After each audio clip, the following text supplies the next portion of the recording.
What does Joe Biden actually believe? Does it matter? Should we care? As I don't actually believe he's a nutball. I just believe he's just totally controlled at this point in time. I think so. Yeah, I don't think he's a nut job. I think he's flip-flopped on every decision he's ever had. Remember, Joe Biden was for the wall before he was against it. Joe Biden was pro-life before he was for late-term abortion. Joe Biden was many things. Joe Biden is running now as though he's going to save the middle class, but he spent half a century in D.C. supporting deals like NAFTA, TPP, China's permanent status in the World Trade Organization that did more to decimate manufacturing jobs and middle-class jobs in America than probably any politician in history. Liberal privilege is just that. It's the ability to be wherever you need to be, not have any accountability to that, have the media run as though that's the gospel, perhaps. Two examples played out best this week.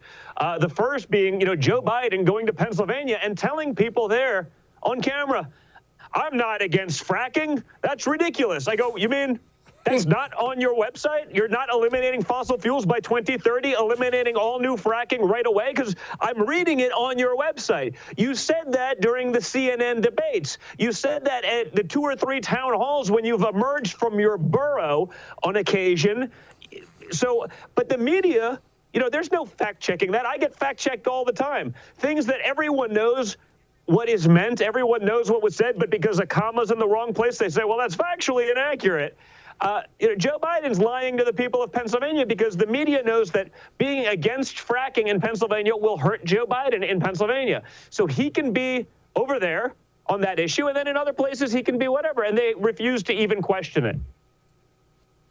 How is it even humanly possible that Democrats, while obviously I'm not a big fan of the party itself, how is it possible they nominated a man who is clear, and I don't know what's going on, I'm not a doctor, it's clearly not his sharpest self anymore, but that man is running to be president of the United States of America. Whether Democrat or Republican, that's a bit of an important role, and the man can't get through a 5-minute TV interview without stumbling all over his own tongue. How does that happen when they had 4 years of hating your father to prepare for this moment, and now you roll out Joe Biden? Yeah, 150 million Democrats in America, and he's the best they've got. It's laughable. I actually talk about this in the book because I don't want to make light of sort of, cognitive decline, but it's very apparent. Just look at Joe Biden 15, 20 years ago in the Senate and tell me it's the same guy. It's not even close. But more importantly, what no one knows, another example of liberal privilege, because if these things happen to Donald Trump, it would be, it would be career ending. It would be the end of the world. It would be global news. Joe Biden's had 2 brain aneurysms requiring brain surgery. Okay, he had explosions in his brain that required surgery. Okay, but that obviously, Jesse, has nothing to do with why he can't remember where he is, why he reads the byline as he's trying to get through a teleprompter answer, supposedly taking questions. It obviously has nothing to do with why, when he does emerge from his basement burrow every couple of weeks, he has to go back in and recover, presumably because he can't even do Zoom calls for the next 2 or 3 days. Like I said, I don't mean to make light of cognitive decline. It's a serious thing. We have grandparents that suffer from these things. They can lead great lives. They can do wonderful things. They can be great grandparents. We're not giving them the nuclear codes. There's a big difference. And imagine Donald Trump had brain aneurysms that required brain surgery. They say it about him anyway. He doesn't even have that history. It's literally there. I interviewed a White House doctor who was Obama's doctor in the White House. He's a Navy admiral. And he went on the record with me being like, listen, I've witnessed the change over, the 12 years that I've been watching.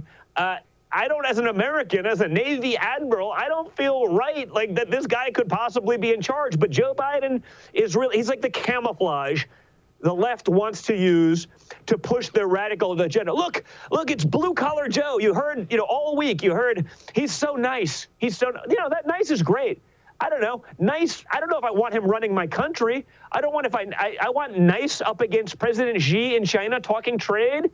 Yeah, I don't know if that's a quality that, it's a great quality. It's just maybe not the only quality you should have for president. You should have some competence. You should be able to speak. If you're a 50-year career D.C. politician, I would think you'd be able to speak to Joe Biden's whopping crowds of 2 and 3 people without a teleprompter. You would think that by half a century of experience, you'd be able to do that by now, but apparently not. And the fact that no one is talking about it is exactly liberal privilege.